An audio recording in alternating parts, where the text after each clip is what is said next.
Good morning everyone, সবাই কেমন আছো? আমাকে একটু আজকে পাগলি পাগলি লাগবে, কারণ আমি এখনও ফ্রেশ হইনি। ঘুম থেকে জাস্ট উঠে ব্রাশ করে এলাম, আর ভীষণ মাথাটা ধরেছে, তাই ভাবছি একটু চা বানিয়ে ফেলি।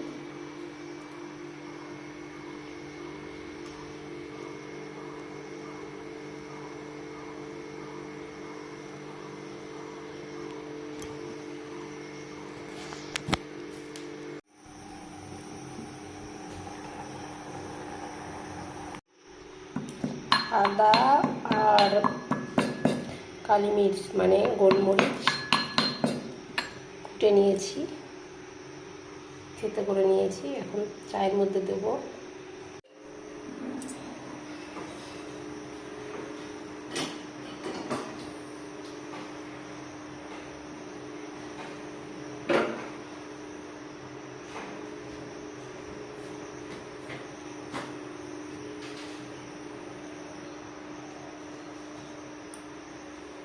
চাটা ঢেলে নেবো।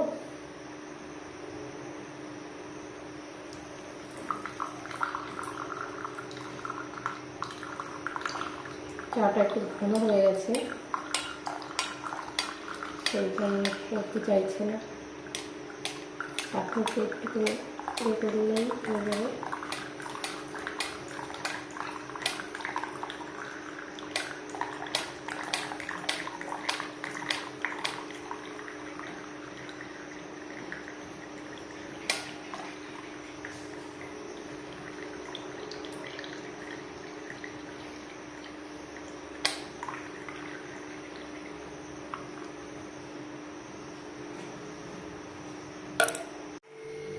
এখন আমি চা খাবো,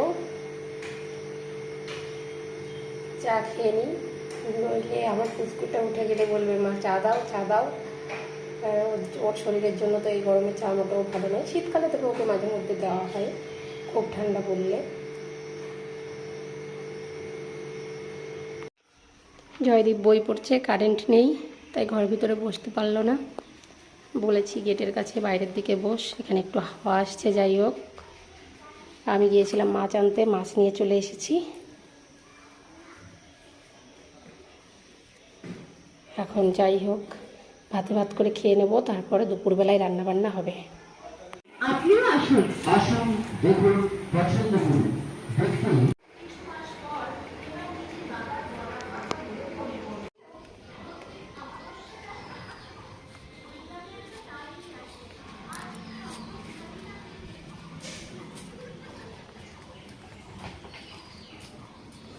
পুজোর দ্রব্য তোলার জন্য যাচ্ছি।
তাহলে আপনি পুজোটা দিয়ে নিই, পুজো দিয়ে রান্না করতে যাব।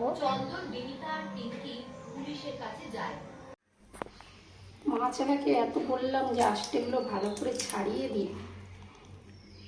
এই মাছের আঁশটে ছাড়ানোটা ভীষণ ঝামেলা। আমার একটু করতে ইচ্ছা করে না, একটুখানি আঁশটে থাকলেও আমার ভালো লাগে না করতে। মাছ কাটা, মাছ ধোয়া, এটা কিন্তু একটু আলিশির কাজ, ভালোই লাগে না, জানি না। যাই হোক, কষ্ট করে মাছ ধোয়া হয়ে গেল। মাছের ডিমটাও এবার ধুয়ে নিব। ফ্রিজে সব শেষ, কারেন্ট চলে গেছে। প্রায় সব শেষ। কি কি আছে, কারেন্ট নেই বলে অন্ধকার দেখাচ্ছে, আসলে আমার রান্নাঘরটাই সেইভাবে আলো পায় না। এই বরবটি আলু দিয়েই তরকারি করবো আজ। কারেন্ট এসে গেছে, মাছগুলো ধুয়ে নিয়েছি, আর মাছের ডিমটা পুরোটা তো আজ রান্না করব না, ফ্রিজে রেখে দিচ্ছি সেট করে। এটাতে মাছের ডিম আছে, এটাতে মাছ রেখেছি। আর এখন তো বাজারে যাওয়া হয় না অনেক দিন, যা হয় একা হলে। সবজি প্রায় ফুরিয়ে এসেছে, অল্প কিছুই আছে। সবজিগুলো ধুয়ে দিচ্ছি। ব্যস্ত হয়ে কাজ করলে যে কী হতে কী হয়, একটা কথাই আছে, ব্যস্তর নাম লোকসান, কথাটা সত্যি। মাছে হলুদ নুন মাখিয়ে নেব, যেহেতু জয়দীপের ঠাকুরদা বাড়িতে নেই, আমি আর জয়দীপই খাবো। তার জন্য আজ 3 পিস মাছই রান্না করব। জয়দীপ মাছ খেতে বেশি একটা পছন্দ করে না, আমি খাবো 2 পিস। আর ওকে হয়তো জোর করে 1 পিস খাওয়ানো যাবে কিনা সন্দেহ, হয়তো একটাও পুরো খাবে না, অর্ধেক খাবে। 3 পিস আমাকেই হয়তো খেতে হবে, হয়তো 1 পিস খেতে হলো। আর মাছের ডিম রান্না করছি এছাড়াও।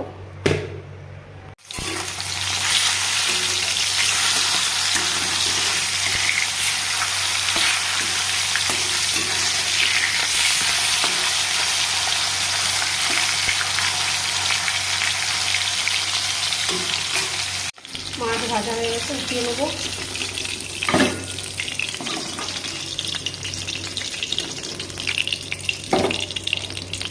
এখন তেলের উপর আমি দিয়ে দিচ্ছি জিরে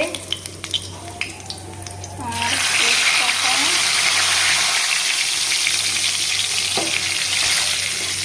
জিরে তেজপাতা পুড়ে গেছে, এখন দেবো আলু।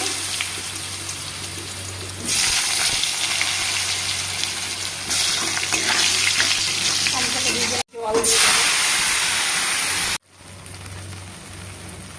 নুন দিয়ে দেবো পরিমাণ মতো, আর হলুদও দিয়ে দেবো।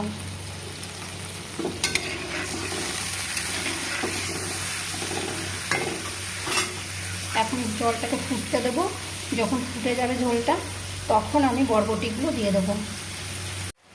জল ফুটে গেছে, এখন আমি বরবটিগুলো দিয়ে দিচ্ছি তাহলে। আর যারা মাছের সঙ্গে সবজি খান না বা খেতে ভালোবাসেন না, তাদেরকে আমি একটা কথাই বলবো, অবশ্যই সবজি খাবেন। সবজি অন্যভাবে নিরামিষ সবজি অনেকে খেতে পারেন না, তো মাছের সঙ্গে রান্না করে খাবেন। সবজি খেলে শরীরের অনেক উপকার পাবেন, অত ডিটেলসে তো বলা মানে সম্ভব নয়। আর আমার মনে হয় এখন সবাই হেলথ কনসাস, তো সবাই আর কি নিজের শরীরের দিকে নজর রাখে, অতটাও বলার প্রয়োজন নেই। আবার এই কথাগুলো বলার জন্য জ্ঞান দেবী ভাববেন না। নিজের শরীরকে যদি আপনারা ভালোবাসেন তো অবশ্যই যে কোনো উপায়ে সবজি খাওয়ার চেষ্টা করবেন। আমি কিন্তু এই মাছটাকে অন্যভাবে রান্না করলে করতেই পারতাম, বড় মাপের একটা রুই মাছ নিয়ে এসেছি, কিন্তু আমি দেখলাম যে আমি যখন একটা মশলার আইটেম করছি মাছের ডিমটা, তো আর একটা যদি আমি সবজি করি সেটাই ভালো হবে। সবজিটাকে আমি ভাজাও করতে পারতাম, বরবটিটাকে, কিন্তু সেটা না করে আমি তরকারি করছি। নিজের শরীরের কথা ভেবে খাদ্যাভ্যাসগুলো আমাদের নিজেদেরকেই তৈরি করতে হবে। সবসময় যে আমি নিজেও ভালো খাই বা হেলদি খাবার খাই সেটা নয়, কিন্তু আমিও প্রচুরবার চা খাই, এটা আনহেলদি একটা অভ্যাস, চিনিযুক্ত চা খাই, যদিও আমার চিনির পরিমাণটা খুবই কম থাকে চায়ের মধ্যে। তার সঙ্গে দিয়ে দেবো আমি কাঁচা পাকা লঙ্কা, একটা লঙ্কা দিয়ে দিলাম, আর টমেটো।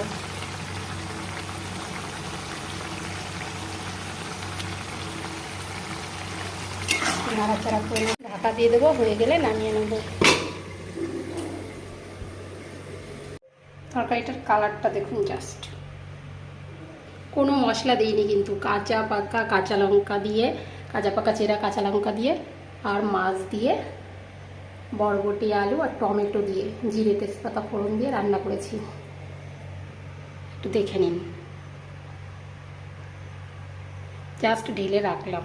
আর আপনাদের দেখিয়ে দিই, আমি যে ফুটন্ত গরম জলে ছেড়েছিলাম ডিমগুলোকে, এই যে এই অবস্থায় আছে, এগুলোকে আমি এখন রান্না করব। জলটা ফেলে দেবো, গোটা জিরে দিয়ে দেবো, বেশ কয়েকটা পেঁয়াজ কুচি,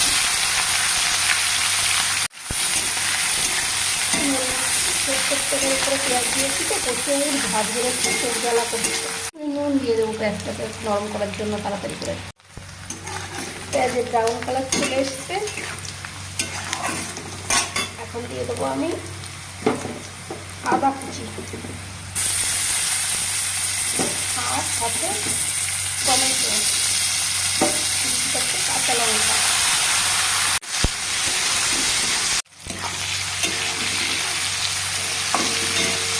টমেটো সব হয়ে গেলে আমি দিয়ে দেবো গরম মশলা আর লঙ্কা গুঁড়ো একটু গুলে রেখেছি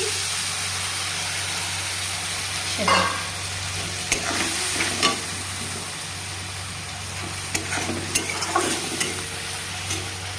এই গরমে আর রান্না করতে ইচ্ছা করে না, কী করবো, খেতে হলে তো রান্না করতেই হবে, কিছু করার নেই। সবাই এই গরমে কষ্ট পাচ্ছে। ডিমটাকে কষিয়ে নিয়ে জল দিয়ে দিয়েছি, এখন জাস্ট ফুটবে, ফুটলে নুন হলুদ সব কিছু দেওয়া কমপ্লিট। ফুটে রান্নাটা হয়ে গেলে গায়ে গায়ে হয়ে গেলে নামিয়ে নেব। দেখুন আমার ডিমটা প্রায় হয়ে গেছে। আপনারা ভাবতে পারবেন না যে কি সুন্দর সুগন্ধ বেরোচ্ছে, বলে বোঝানো যাবে না। জানি না দেখতে কতটা সুন্দর লাগছে, কিন্তু সুগন্ধ যে এত সুন্দর বেরোচ্ছে। যাই হোক, আমি এখন নামিয়ে নেব। খুব সুন্দর সুগন্ধ বেরোচ্ছে।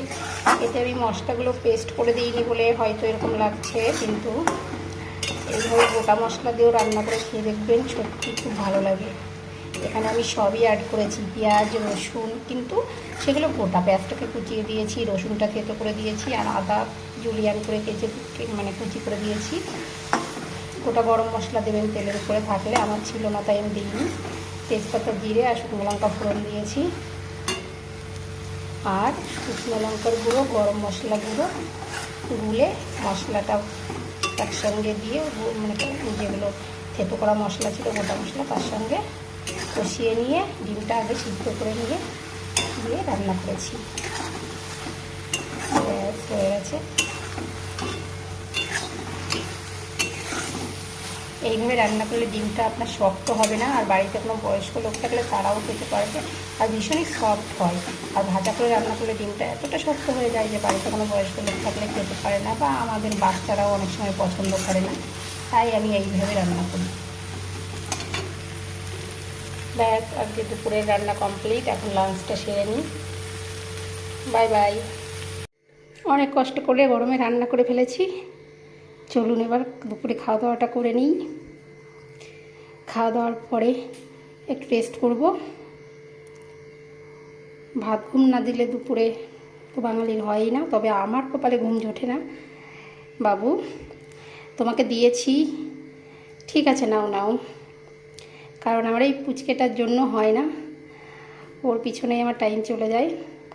এই জন্য দুপুরে আর ঘুমানোর অভ্যাসটা সত্যিই হয়নি, ঘুম পেলেও ঘুম হয় না। ঠিক আছে নাও নাও নাও, ওকে।